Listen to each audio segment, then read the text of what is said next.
بسم اللہ الرحمن الرحیم۔ السلام علیکم۔ میں نے پیسوں سے بھرا ہوا تھیلا ٹیبل کی ایک طرف کرتے ہوئے اپنے دوست سے بولا تھا کہ آج دل چاہ رہا ہے کہ یہ سارے پیسے میں خود کہیں لے جا کر مستحق لوگوں میں تقسیم کر دوں۔ یہ میرے کاروبار میں سے سالانہ نکلنے والا خیراتی حصہ تھا جو میں ہر سال پابندی سے کبھی یتیم خانے تو کبھی بزرگوں کے لیے بنائے گئے اولڈ ہوم اور کبھی کسی ہسپتال کو بھیج دیا کرتا تھا۔ اس سال میں نے ان کو رقم پہلے ہی بھجوا دی تھی کیونکہ وہاں سے پیسوں کی ضرورت کا پیغام پہلے ہی آ گیا تھا، لیکن سال کے آخر میں حساب کرنے پر مجھے پتہ چلا کہ اس سال تو پہلے سے کہیں گنا زیادہ منافع ہوا تھا۔ مجھے اس کا اندازہ تو تھا لیکن اتنے زیادہ پیسے کا نہیں۔ مطلب یہ کہ خدا کی راہ میں دیے گئے پیسے مجھے 1-2 گنا نہیں بلکہ 10 گنا زیادہ ہو کر ملے تھے۔ اس لیے ان سب کی مدد کرنے کے بعد بھی میں نے مقررہ حصہ نکال کر رکھا تھا۔ میرے دوست نے مجھے مشورہ دیتے ہوئے کہا کہ تم اس سال کافی پیسہ خیرات کر چکے ہو، کیوں نہ یہ پیسے تم اپنے اکاؤنٹ میں جمع کروا دو، پھر جب کوئی ضرورت مند آ جائے تو ان کا بھلا کر دینا، شاید یہ کسی اور کا نصیب ہو۔ لیکن اب یہ پیسے واپس رکھنا میرے لیے ناممکن تھا کیونکہ میں ان کو خیرات کا نام دے چکا تھا اور خیرات رکھنا میرے اصول کے خلاف تھا۔ اس لیے میں نے دوست کو مشورہ دینے کے لیے شکریہ کہا اور خود ہی یہ پیسے کسی صحیح جگہ دینے کا سوچ رہا تھا۔ میرا دوست کسی کام سے باہر چلا گیا تھا تو میں نے بھی گھر جانے کا ارادہ کر لیا تھا۔ میں نے وہ تھیلا بھی اپنے ساتھ ہی گاڑی میں رکھ لیا تھا۔ آج معمول سے ہٹ کر میں نے گھر جانے کے لیے ایک لمبے روٹ کا انتخاب کیا تھا کیونکہ مجھے شام کے وقت سفر کرنا بہت پسند تھا۔ اس وقت گاڑی میں لگنے والی ٹھنڈی ہوا روح تک اتر جاتی تھی۔ آج روڈ بھی کافی سنسان پڑا ہوا تھا۔ اس راستے سے میرے گھر کی جانب گزرتے وقت ایک ایسی گلی بھی آتی تھی جہاں رات کے وقت روشنیوں کی چکا چوند لگی ہوتی تھی۔ رنگ برنگی روشنیوں کے ساتھ یہاں پکنے والے مرغن کھانوں کی مہک بھی دور ہی سے محسوس ہونے لگتی تھی۔ پھر قریب آتے ہی موسیقی کے ساتھ ساتھ گھنگروؤں کی جھنکار بھی کانوں سے ٹکراتی تھی۔ اکثر شہر کے بڑے بڑے لوگ رات کے اس وقت اپنی گاڑیوں کا رخ اسی طرف کرتے تھے کیونکہ یہ بازار حسن سے بھرا ہوا تھا۔ یہاں پر کچھ حسیناؤں کا سکہ منوایا ہوا تھا جن کا رقص دیکھنے شہر کے امیر امیر لوگ دیوانہ وار چلے آتے تھے، تو کچھ عورتیں یہاں سڑک کے کنارے کھڑی شکار کو اپنی طرف کھینچنے کی کوشش میں لگی ہوتی تھیں۔ میرا گزر یہاں سے کبھی کبھار ہی ہوتا تھا، لیکن اکثر یہاں سے گزرتے وقت میں اپنی گاڑی کی رفتار تیز کر دیتا تھا کیونکہ مجھے ان حسیناؤں اور ان کی اداؤں میں کوئی دلچسپی نہیں تھی۔ اس دفعہ بھی میں یہاں سے اسی طرح ہی گزرنے لگا تھا کہ اچانک ایک طوائف اپنی جان کی پرواہ کیے بغیر میری گاڑی کو آتا دیکھ بیچ گلی میں سامنے کھڑی ہو گئی تھی۔ میں یہ دیکھ کر حیران ہو گیا، یہ کیسی پاگل عورت تھی جس کو اپنی جان کی پرواہ بھی نہیں تھی۔ میں دور سے ہی ہارن دیتا ہوا آ رہا تھا تاکہ وہ ہٹ جائے، لیکن اب تو مجھے ہی مجبوراً بریک لگانا پڑا تھا کیونکہ اسے تو سچ میں ہی مرنا تھا، لیکن میں کسی کو مارنے کے موڈ میں بالکل نہیں تھا۔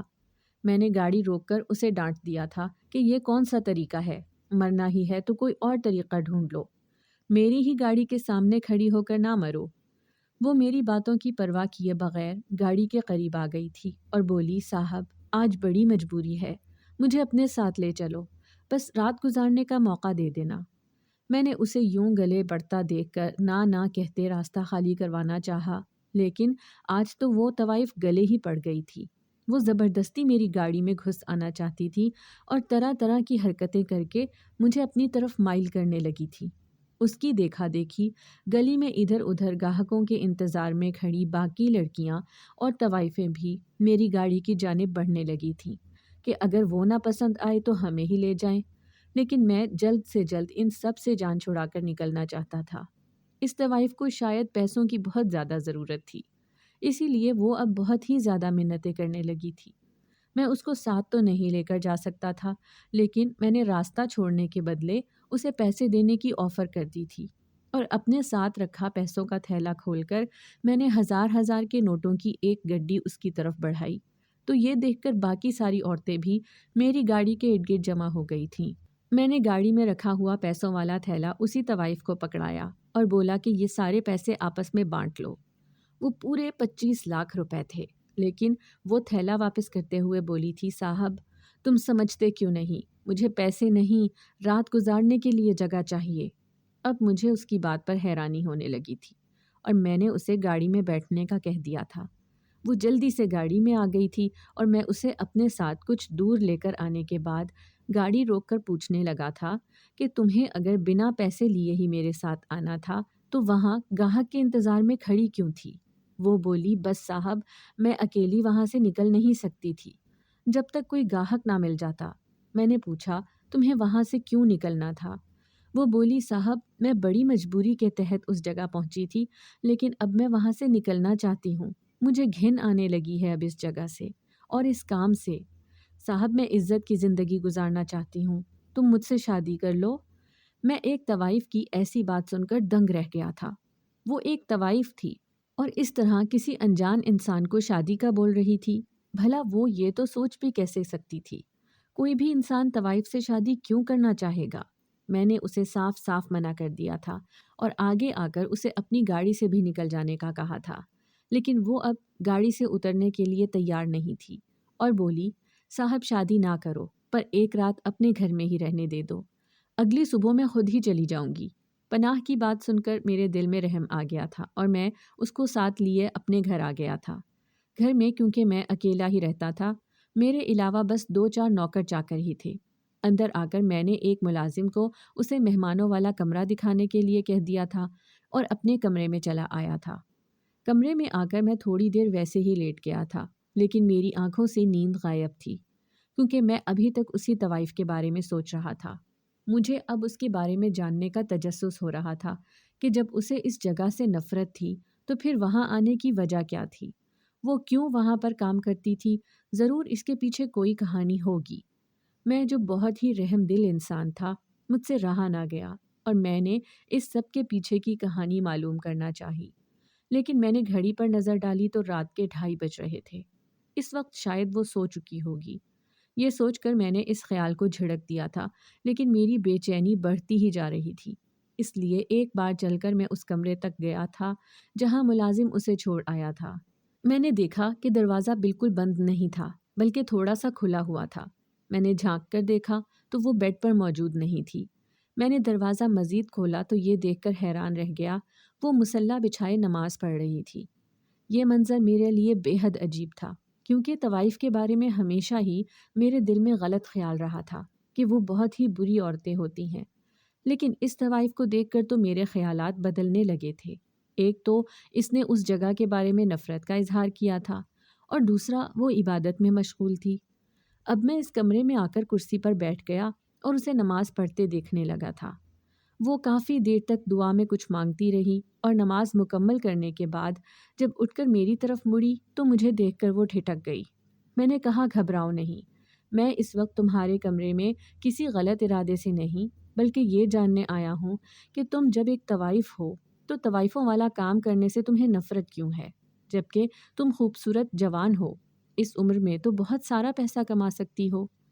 میری بات سن کر وہ ایک ٹھنڈی آہ بھرتی بیڈ پر بیٹھ گئی اور اپنے بارے میں بتانا شروع کیا تھا۔ میں بھی اپنی پوری توجہ کے ساتھ اس کی طرف متوجہ تھا۔ صاحب، میں کوئی طوائف زادی نہیں تھی بلکہ میں ایک غریب مگر عزت دار باپ کی بیٹی تھی۔ حالات اور مجبوریوں نے مجھے گندی جگہ پہنچا دیا تھا کیونکہ میرے ابا ایک مزدور انسان تھے اور مزدوری کے دوران چھت سے گرنے کے باعث ان کی موت بھری جوانی میں ہو گئی۔ چند پیسے جو ان کی جان کے بدلے ملے وہ بھی کب تک چلتے آخر؟ ایک مزدور کی جان کی قیمت ہوتی ہی کیا ہے؟ اماں بیوہ ہوئی تو میکے کا رخ کیا، لیکن بدقسمتی سے میکے میں اماں کا سگا کوئی نہیں تھا۔ اس کے صرف 2 بھائی تھے، وہ بھی سوتیلے۔ بھابھیوں نے اماں پر کئی طرح سے ظلم کیے تاکہ وہ خود ہی گھر چھوڑ کر چلی جائے، لیکن وہ ایک شریف عورت تھی۔ ظلم تو برداشت کرتی رہی لیکن کبھی سوتیلے بھائیوں کا گھر نہ چھوڑا۔ نوکرانیوں کی طرح دن رات کام کرتی رہی، لیکن پھر بھی کبھی اماں کو وہاں سکون کی زندگی نصیب نہ ہوئی۔ اسی دوران اماں کے لیے ایک رشتہ آیا۔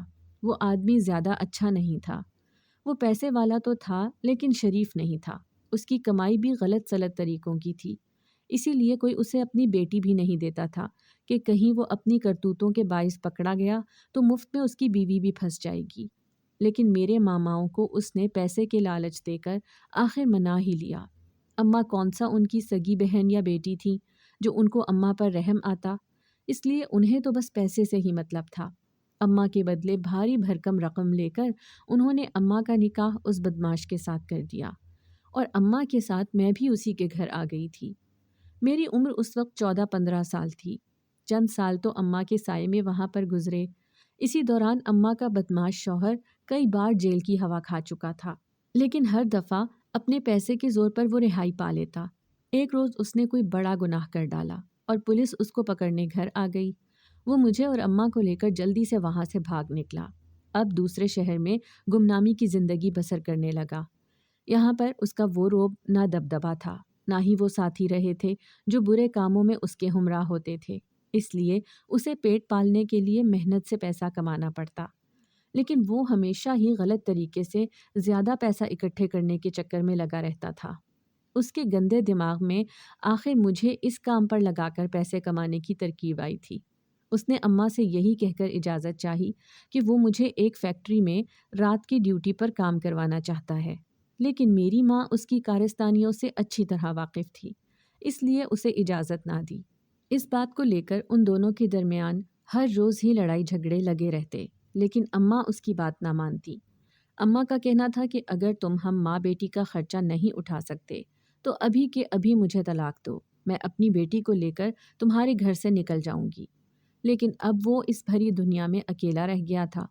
وہ اماں اور مجھے کسی شرط پر جانے نہیں دینا چاہتا تھا، کیونکہ ہمارے علاوہ اس کا بھی اس دنیا میں کوئی نہیں تھا۔ ایک رات اس بے غیرت نے میری اماں کو نشے کی دوائی دے کر سلا دیا اور مجھ سے بولا کہ چلو تمہیں کام پر لے جانا ہے۔ اماں کو میں بہت آوازیں دیتی رہی، لیکن اسے کوئی ہوش نہیں تھا۔ میں نے انکار کیا تو وہ مجھے مار مار کر اپنے ساتھ چلنے پر مجبور کرنے لگا۔ میں 16-17 سال کی دبلی پتلی سی لڑکی اور اس کا بھاری ہاتھ، آخر کب تک میں مار برداشت کرتی؟ مجبوراً مجھے اس کی بات ماننی پڑی اور وہ مجھے لے کر اسی بازار میں پہنچا تھا جہاں پر مجھ سے پہلے بھی کئی ساری عورتیں گاہکوں کے انتظار میں تھیں۔ اس کمبخت انسان نے یہاں لانے سے پہلے ہی مجھے کام کی ساری تفصیل بتا دی تھی۔ میں کون سی اس کی سگی بیٹی تھی جو اسے مجھ پر غیرت آتی؟ میں سر جھکا کر بس اس کے ساتھ آ گئی تھی۔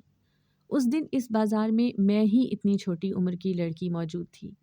میرے بدلے میرے بے غیرت سوتیلے باپ کو اچھی خاصی رقم ہاتھ لگ گئی تھی، پھر یہ اس کا معمول ہی بن گیا۔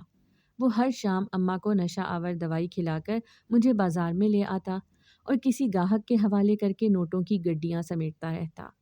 رات میں نشہ آور دوائی کے زیر اثر صبح اماں اٹھتی تو اس کا ذہنی توازن بھی صحیح نہ ہوتا۔ وہ شدید سر درد کی وجہ سے ٹھیک سے اٹھ بھی نہ پاتی تھی اور سارا دن بستر سے لگی ہوتی۔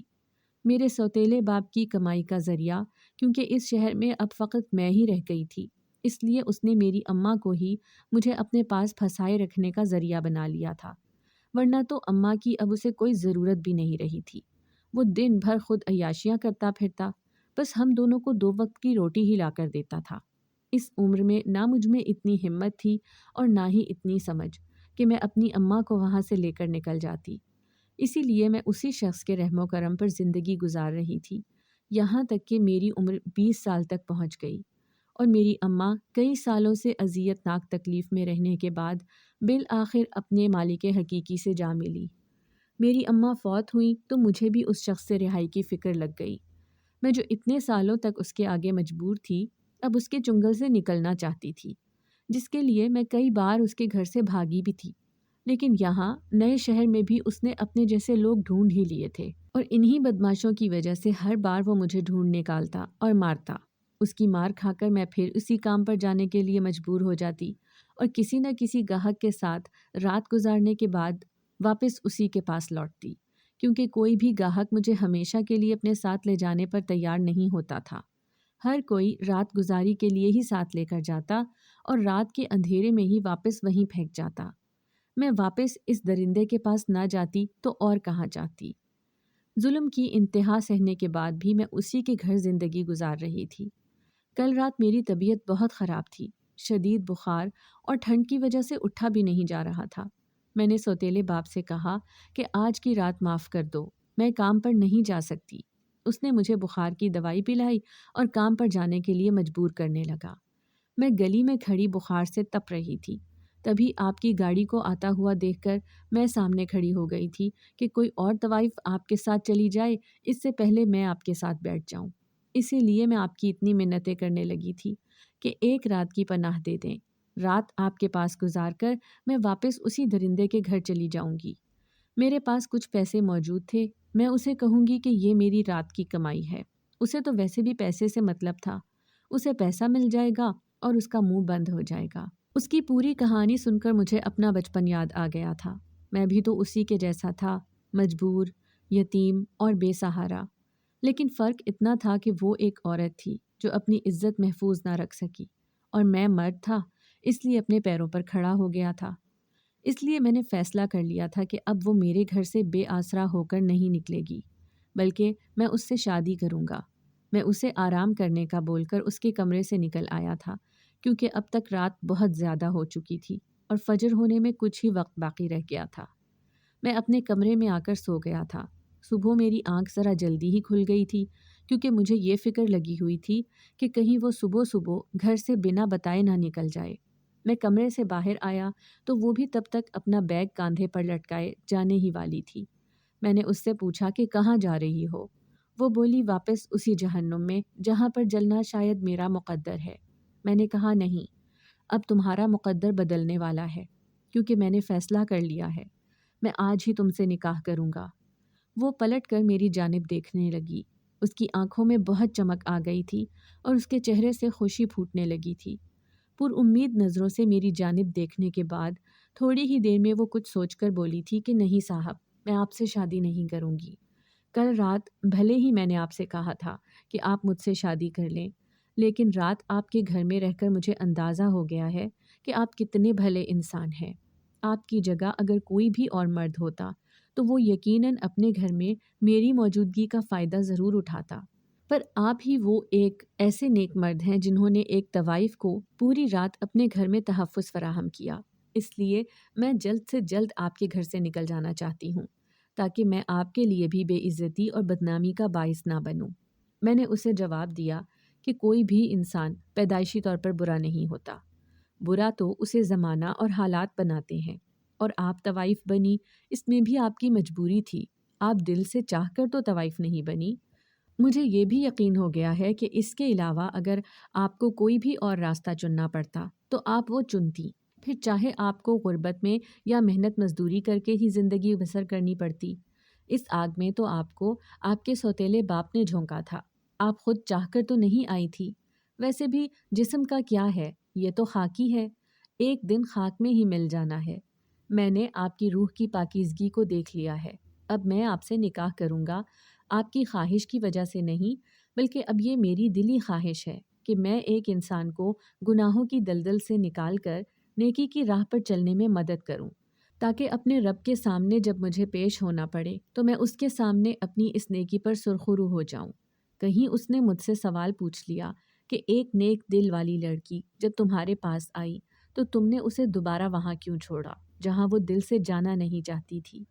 ہو سکتا ہے میرے رب نے کل رات آپ کو گناہوں سے پاک کر لیا ہو، جب آپ رات کے پچھلے پہر پوری دنیا سے بے خبر اپنے رب کو راضی کرنے کے لیے عبادت میں مشغول تھی۔ ہم سب بھی تو ایسے ہی ہیں، ہم سب سے بھی دن بھر کوئی نہ کوئی گناہ ہوتا ہی رہتا ہے، اور رات میں یا دن میں جب اپنے رب کے آگے سجدہ ریز ہوتے ہیں تو اس سے پوری طرح سے معافی کی امید رکھتے ہیں، اور یقیناً وہ بخش دیتا ہے۔ یہ دنیا تو ویسے بھی آزمائش کی جگہ ہے، شاید آپ میری آخرت سنوارنے کا سبب بن کر آئی ہوں تاکہ آپ کے ذریعے سے مجھے آزمایا جائے۔ پھر میں اس آزمائش میں ناکام ہوا تو مرنے کے بعد اپنے رب کو کیا منہ دکھاؤں گا؟ اب اس کی جگہ منتیں میں کرنے لگا تھا کہ وہ شادی کے لیے راضی ہو جائے، اور آخر کار وہ پھر راضی ہو ہی گئی تھی۔ پھر میں نے اسی دن شادی کے تمام انتظامات مکمل کیے تھے۔ یہ کوئی بہت بڑی تقریب نہیں تھی، بلکہ ایک سادہ سا نکاح تھا جو میرے گھر میں ہی ہونے والا تھا۔ میں نے فقط اپنے سب سے اچھے دوست کو اس شادی میں شامل ہونے کے لیے بلایا تھا، جو نکاح خواں کو ساتھ لے کر آنے والا تھا۔ میں نے اپنی ہونے والی دلہن کے بارے میں کسی کو کوئی تفصیل نہیں بتائی تھی، اور نہ ہی کوئی میرے آگے پیچھے تھا جو اس کی چھان بین وغیرہ کرتا۔ نکاح کے وقت بھی وہ برقع پہن کر بیٹھی تھی، یہاں تک کہ میرے دوست سے بھی اس نے پردہ کر لیا تھا۔ وہ جتنی آزاد دنیا کو دیکھ کر آئی تھی، اب اسے اپنے لیے پردہ ہی ٹھیک لگتا تھا۔ پردہ کرنے سے اس کا مطلب اپنی پہچان چھپانا نہیں، بلکہ اپنے آپ کو اپنے شوہر اور گھر تک محدود کرنا تھا۔ وہ اللہ کی حدود کو پامال کرنا نہیں چاہتی تھی۔ اس کے ساتھ تو پہلے ہی ظلم ہوا تھا اور اس کی وجہ سے وہ اس قدر ٹوٹ چکی تھی کہ پوری دنیا سے الگ تھلگ ہونا چاہتی تھی، اور میں اس کے زخموں پر مرہم کا کام کرنا چاہتا تھا۔ میں اسے احساس دلانا چاہتا تھا کہ وہ اس سب کی ذمہ دار نہیں، بلکہ اس سب کا ذمہ دار تو وہ شخص ہے جس نے اسے زبردستی اس آگ میں دھکیلا تھا۔ لیکن وہ روح تک زخمی ہو چکی تھی، اتنی جلدی تو اس کی روح کے زخم نہیں بھرنے والے تھے۔ یہ سب کچھ بہت آہستہ آہستہ ہی ہونے والا تھا، لیکن اس کی شروعات اب ہو چکی تھی۔ میرا دوست میرے اس اچانک فیصلے پر بہت ہی حیران تھا۔ وہ مجھ سے بار بار پوچھ رہا تھا کہ میں نے پہلے تو کبھی اس کے سامنے ایسا کوئی ذکر نہیں کیا کہ مجھے کوئی لڑکی پسند ہے یا مجھے نکاح کرنا ہے، پھر اچانک یہ سب کیسے ہو گیا؟ میں جو کسی کو بھی کوئی بھی تفصیل نہیں بتانا چاہتا تھا، اس لیے اسے فقط اتنا ہی کہہ دیا تھا کہ ایسا سمجھو کہ یہ خدا کا کیا ہوا فیصلہ ہے، جس نے میرا نصیب اس عورت کے ساتھ لکھ دیا تھا اور اسی نے اسے میرے پاس بھیجا ہے۔ وہ لڑکی کی جان پہچان، گھر، خاندان، سب کچھ پوچھنا چاہتا تھا، لیکن میں نے خاموشی اختیار کر لی تھی۔ میں کسی کو اس کے بارے میں کچھ بھی بتانا نہیں چاہتا تھا، لیکن میں جھوٹ بھی بولنا نہیں چاہتا تھا، اس لیے میں خاموش ہی رہا تھا۔ 2-3 بار پوچھنے پر جب میرے دوست کو مجھ سے کوئی جواب نہ ملا تو وہ بھی مزید پوچھنے سے باز آ گیا تھا، اور ہمارا نکاح ہوتے ہی وہ مجھے مبارکباد دیتا ہوا چلا گیا تھا۔ اس کے بعد میری خواہش تھی کہ میری بیوی پہلی بار جب مجھ سے ملے تو وہ دلہن کی طرح سجی دھجی ہو، کیونکہ وہ میری زندگی میں آنے والی سب سے پہلی عورت تھی۔ اس خواہش کا اظہار میں نے اس کے سامنے کیا تھا، جس کے لیے اس نے مجھ سے کچھ وقت طلب کیا تھا۔ میں اسے گھر میں چھوڑ کر آفس آ گیا تھا، کیونکہ آج مجھے کچھ ضروری کام دیکھنے تھے، اور سب سے زیادہ ضروری اسے موقع دینا تھا تاکہ وہ اپنے گھر میں خود کو آزاد سمجھ کر میرے لیے دلہن بن کر تیار ہو جائے۔ تمام کام ختم ہونے کے بعد میں فارغ ہوا، تبھی کچھ دیر آفس میں بیٹھا رہا تھا اور یہ سوچ رہا تھا کہ گھر جا کر اسے اپنی دلہن کے روپ میں دیکھ کر نہ جانے میرے جذبات کیسے ہوں گے۔ آخر کو گھر تو جانا ہی تھا۔ آج آفس سے نکلتے وقت میں نے بھی خود کو آئینے میں بڑے غور سے دیکھا تھا۔ یہ اس کا بھی تو حق تھا کہ شادی کی پہلی رات اس کا دلہا اسے پسند آئے، اس لیے میں نے خود کو تھوڑا بہت اس کی خاطر سنوارا تھا۔ گھر پہنچ کر میں نے گھر میں بہت گہری خاموشی پائی تھی۔ ایک پل کے لیے تو میرا دل ڈر ہی گیا کہ کہیں وہ مجھے چھوڑ کر تو نہیں چلی گئی، کیونکہ گھر میں وہ تو کیا، کوئی ملازم بھی موجود نہیں تھا جس سے میں اس کے بارے میں پوچھ سکتا۔ میں ملازمین کو آوازیں دیتا اور ڈھونڈتا ڈھونڈتا اپنے کمرے تک آ پہنچا تھا۔ سامنے کا منظر دیکھ کر میرا دل باغ و بہار ہو گیا تھا۔ میرا کمرہ پھولوں کے ساتھ سجا ہوا تھا اور بیڈ کے بیچوں بیچ وہ لال رنگ کے جوڑے میں ملبوس، پورا گھونگھٹ ڈالے دلہن بنی میرا انتظار کر رہی تھی۔ اب تو اسے دیکھ کر میرا دل زور زور سے دھڑکنے لگا تھا۔ میں کیسا پاگل انسان تھا! آج میری شادی کی پہلی رات تھی اور میں منہ دکھائی کے لیے اپنی دلہن کے لیے کوئی تحفہ بھی نہیں لایا تھا۔ پھر بھی اب گھر میں آ گیا تھا تو ہمت کر کے اس کے پاس پہنچا تھا۔ میں نے سب سے پہلے اسے سلام کیا تو اس نے بڑی میٹھی آواز میں میرے سلام کا جواب دیا تھا۔ میں نے قریب ہو کر جب اس کا گھونگھٹ کھولا تو سچ میں ہی مجھے اپنے نصیب پر ناز ہونے لگا تھا۔ وہ چاند کا کوئی ٹکڑا نہیں، بلکہ وہ آج چاند کو بھی مات دے رہی تھی۔ اس قدر حسین چہرہ دیکھ کر میں اپنے ہوش ہی کھونے لگا تھا۔ مجھے اپنی بیوی سے پہلی رات شدید محبت ہونے لگی تھی۔ میں نے اس کا ہاتھ پکڑ کر اس سے کہا تھا کہ میں منہ دکھائی کے لیے تحفہ لانا تو بھول ہی گیا۔ وہ بولی کہ جتنا بڑا تحفہ آپ نے مجھے عزت بخش کر دیا ہے، اس کے سامنے تو دنیا کی تمام دولت بھی حقیر ہو جاتی ہے۔ سچ میں آپ ایک عظیم انسان ہیں جس نے اتنا بڑا فیصلہ کرنے کی جرت کی ہے، ورنہ ایک طوائف کو اپنی دلہن بنانے کا کوئی سوچ بھی نہیں سکتا۔ میں نے ایک دم سے اپنا ہاتھ اس کے ہونٹوں پر رکھ دیا تھا اور بولا کہ خبردار، آج کے بعد اپنے لیے طوائف کا لفظ استعمال مت کرنا۔ تم میری اور اس گھر کی عزت ہو۔ آج کے بعد میری بیوی کے بارے میں کوئی ایسا لفظ بولنے کی جرت بھی نہیں کر سکتا۔ اس نے اپنے ہونٹوں پر رکھا ہوا میرا ہاتھ اپنے ہاتھ میں پکڑ کر چوم کر اپنی آنکھوں پر رکھ لیا تھا اور بولی کہ مجھے معاف کر دیں، آج کے بعد غلطی سے بھی میں یہ لفظ اپنی زبان پر نہیں لاؤں گی۔ پھر بہت ساری محبت بھری باتوں کے ساتھ ہماری حسین رات کی شروعات ہوئی تھی، جس میں نیند کا دور دور تک کہیں نام و نشان بھی نہیں تھا۔ اگلی صبح ہم دونوں بہت دیر تک سوتے رہے تھے۔ گھر میں پوری خاموشی چھائی ہوئی تھی، نہ کوئی ملازم ابھی تک اٹھانے آیا تھا۔ میری آنکھ کھلی تو وہ اس وقت واش روم میں تھی، شاید ابھی ابھی وہ اٹھ کر نہانے گئی تھی، اور میں وہیں بیڈ پر لیٹا اپنی خوش نصیبی پر مسرور ہو رہا تھا۔ میری بیوی نے میری زندگی میں آ کر مجھے اس قدر خوشی دی تھی کہ اس کے لیے میں جتنا شکر ادا کروں وہ کم تھا۔ ابھی میں اس کے بارے میں ہی سوچ رہا تھا کہ وہ نہا کر نکل آئی تھی، اپنے گیلے بالوں کو خشک کرتے ہوئے وہ بہت ہی خوبصورت لگ رہی تھی۔ میں وہیں لیٹا اسے دیکھ رہا تھا۔ اس نے مسکرا کر پوچھا کہ کیا سوچ رہے ہیں؟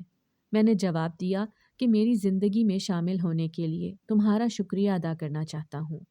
وہ ہنس کر بولی تھی کہ اب تو ساری زندگی آپ کے ساتھ ہی گزارنی ہے، شکریہ پھر کبھی ادا کر لیجئے گا۔ ابھی اٹھ کر نہا لیں، میں آپ کے لیے ناشتہ بنانے جا رہی ہوں۔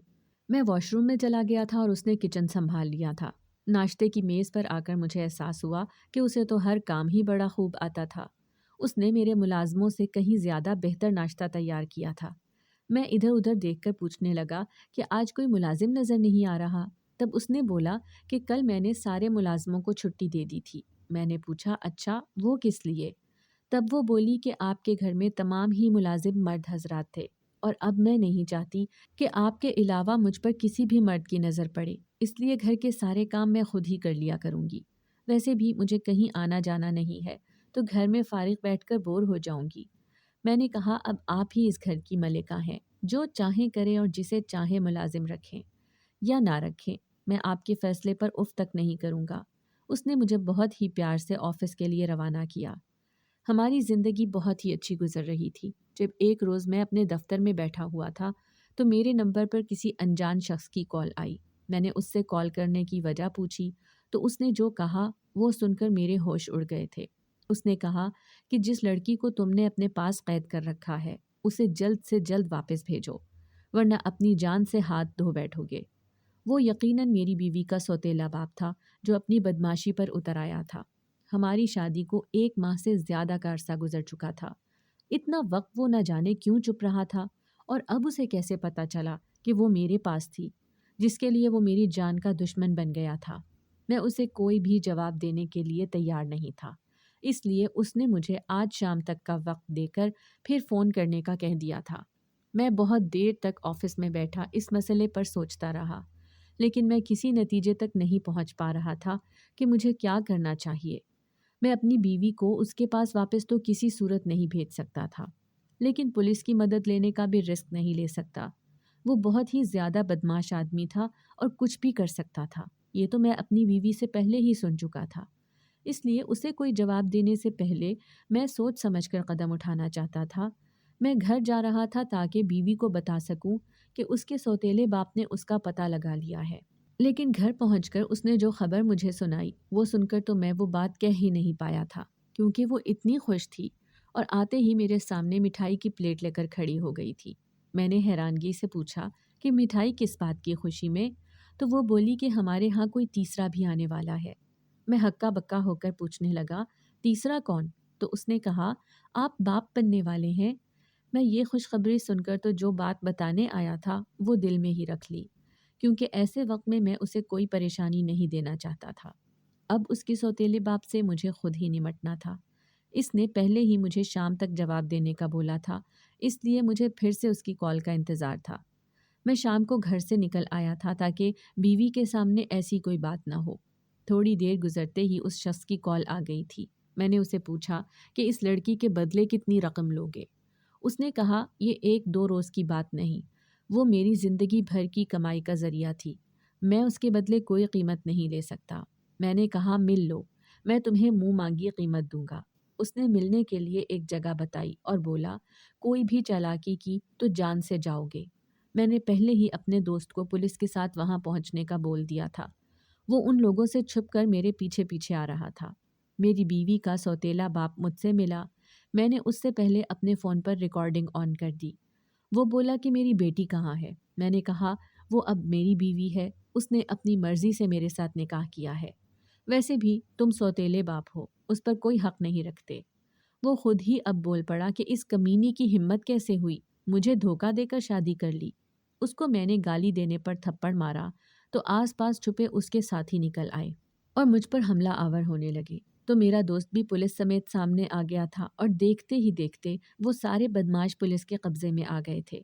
میں نے اس کی ریکارڈ کی ہوئی وائس پولیس کو فارورڈ کر دی تھی، جس میں اس نے خود ہی بولا تھا کہ اس کے ذریعے میں ہر روز پیسے کماتا تھا۔ باقی کا سچ بھی پولیس اس سے اچھی طرح اگلوانے والی تھی، کیونکہ میں نے اپنے دوست کو کہہ کر اس کے خلاف کافی تگڑا کیس ڈال دیا تھا۔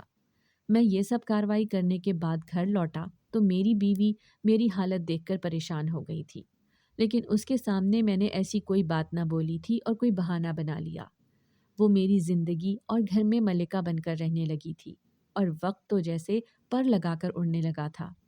9 ماہ بعد جب اس کی ڈیلیوری کا وقت آیا تو اس نے ایسی خوبصورت بیٹی کو جنم دیا جس کو دیکھ کر ڈاکٹر خود بھی سجدے میں گر گیا کہ آج سے پہلے ایسا بچہ ہمارے ہسپتال میں کبھی پیدا نہ ہوا تھا۔ اگر آپ کو ہماری آج کی کہانی پسند آئی ہے تو اسے لائک کریں، شیئر کریں اور چینل کو سبسکرائب کرنا مت بھولیے گا۔